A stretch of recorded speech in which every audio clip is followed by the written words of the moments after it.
Hello, boys and girls. It's time for the next part of our story, part 3 of Esio Trot. Do you remember where we stopped last time? That's right. Mr. Hoppy had just bought 140 tortoises, hoping that one of them would be just exactly the right size as the one that Mrs. Silver had. So, are you ready to find out what happened in the story next? I hope you are. Listen carefully.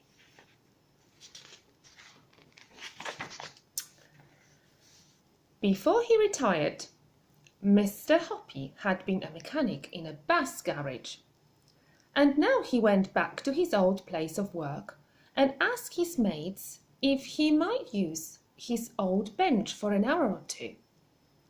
What he had to do now was to make something that would reach down from his own balcony to Mrs. Silver's balcony and pick up a tortoise. This was not difficult for a mechanic like Mr. Hoppy. First, he made 2 metal claws or fingers, and these he attached to the end of a long metal tube. He ran 2 stiff wires down inside the tube and connected them to the metal claws in such a way that when you pulled the wires, the claws closed, and when you pushed them, the claws opened. The wires were joined to a handle at the other end of the tube. It was all very simple. Mr. Hoppy was ready to begin. Okay, now look.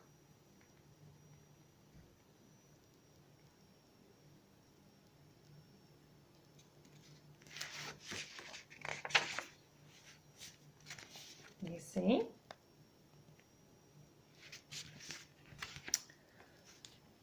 Mrs. Silver had a part-time job. She worked from noon until 5 o'clock every weekday afternoon in a shop that sold newspapers and sweets. That made things a lot easier for Mr. Hoppy. So on that first exciting afternoon, after he had made sure that Mrs. Silver had gone to work, Mr. Hoppy went out onto his balcony armed with his long metal pole. He called this his tortoise catcher. He leaned over the balcony railings and lowered the pole down onto Mrs. Silver's balcony below. Alfie was basking in the pale sunlight over to one side. "Hello, Alfie," Mr. Hoppy said. "You are about to go for a little ride." He wiggled the tortoise catcher till it was right above Alfie. He pushed the hand lever so that the claws opened wide. Then he lowered the 2 claws neatly over Alfie's shell and pulled the lever. The claws closed tightly over the shell like 2 fingers of a hand. He hauled Alfie up onto his own balcony. It was easy.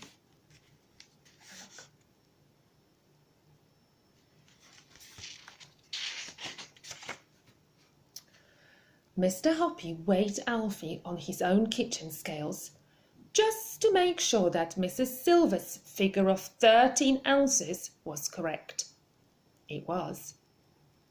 Now, holding Alfie in one hand, he picked his way carefully through his huge collection of tortoises to find one that first of all had the same colour shell as Alfie's, and secondly weighed exactly 2 ounces more. Good. 2 ounces is not much. It is less than a smallish hen's eggs weight. But you see, the important thing in Mr. Hoppy's plan was to make sure that the new tortoise was bigger than Alfie, but only a tiny bit bigger. The difference had to be so small that Mrs. Silver wouldn't notice it.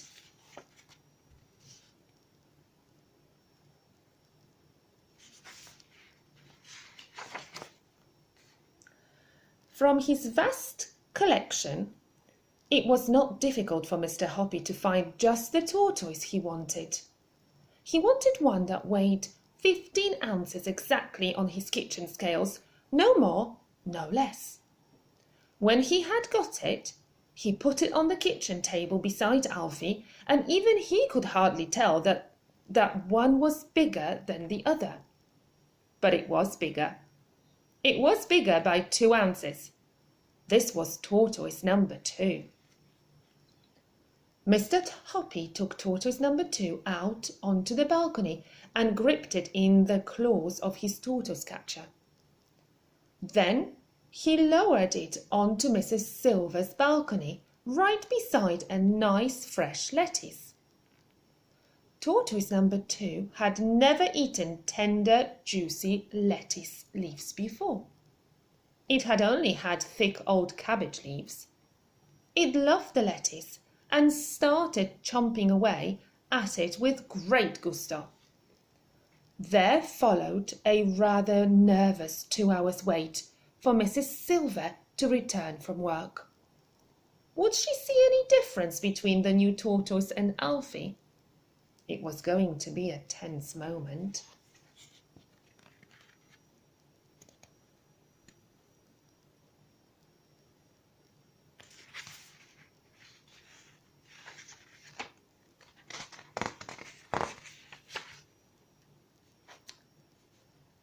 Out onto her balcony swept Mrs. Silver. "Alfie, my darling," she cried out, "Mummy's back. Have you missed me?" Mr. Hoppy, peering over his railing, but well hidden between 2 huge potted plants, held his breath. The new tortoise was still chomping away at the lettuce.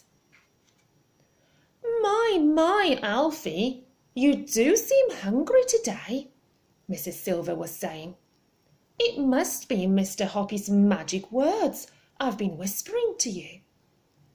Mr. Hoppy watched as Mrs. Silver picked the tortoise up and stroked its shell.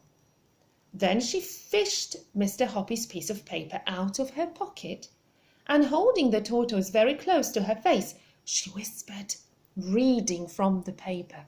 Do you remember those words? Here we go. You say them out loud.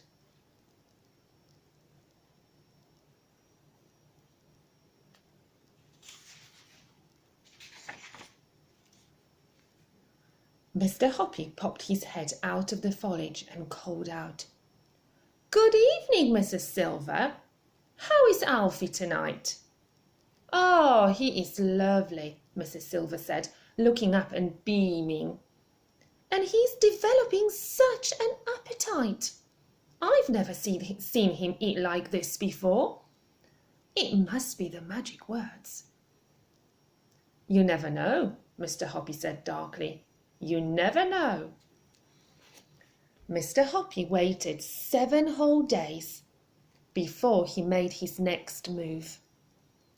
On the afternoon of the 7th day, when Mrs. Silver was at work, he lifted tortoise number 2 from the balcony below and brought it into his living room. Number 2 had weighed exactly 15 ounces. He must now find one that weighed exactly 17 ounces, 2 ounces more. From his enormous collection, he easily found a 17-ounce tortoise, and once again he made sure the shells matched in colour. Then he lowered tortoise number 3 onto Mrs. Silver's balcony. As you will have guessed by now, Mr. Hoppy's secret was a very simple one. If a creature grows slowly enough, very slowly indeed, then you will never notice that it has grown at all, especially if you see it every day. It's the same with children. They are actually growing taller every week, but their mothers never notice it until they grow out of their clothes. Slowly does it, Mr. Hoppy told himself. Don't hurry it.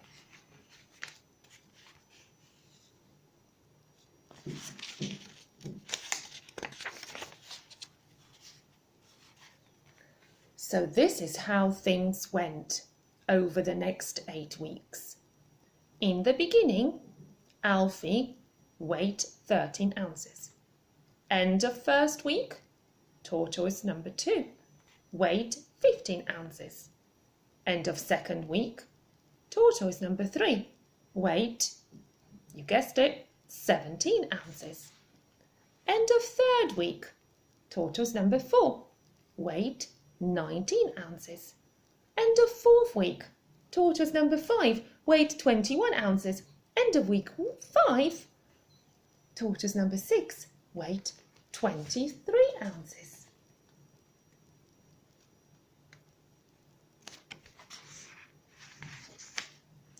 End of week 6, tortoise number 7 weighed 25 ounces.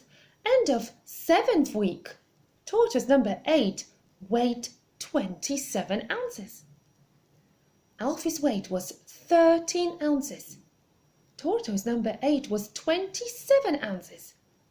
Very slowly, over 7 weeks, Mrs. Silver's pet had more than doubled in size, and good lady hadn't noticed a thing. Even to Mr. Hoppy, peering down over his railing, tortoise number 8 looked pretty big. It was amazing that Mrs. Silver had hardly noticed anything at all during the great operation. Only once had she looked up and said, "You know, Mr. Hoppy, I do believe he's getting a bit bigger. What do you think?" "I can't see a lot of difference myself," Mr. Hoppy had answered casually.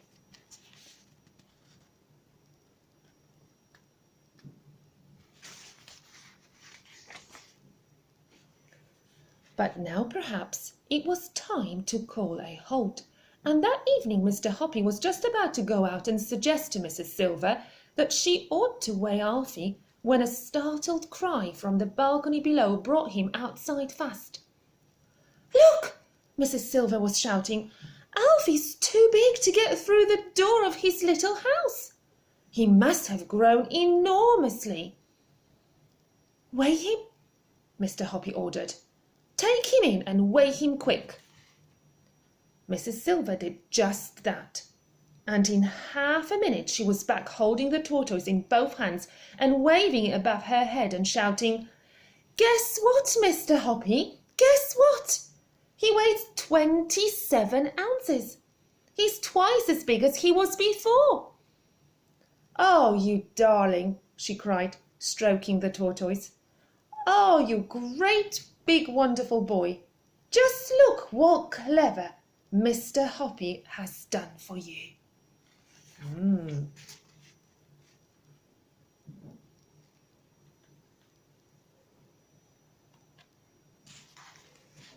Do you think Mrs. Silver is going to find out what Mr. Hoppy was up to? You will have to wait for part number 4. Stay well and see you soon. Bye.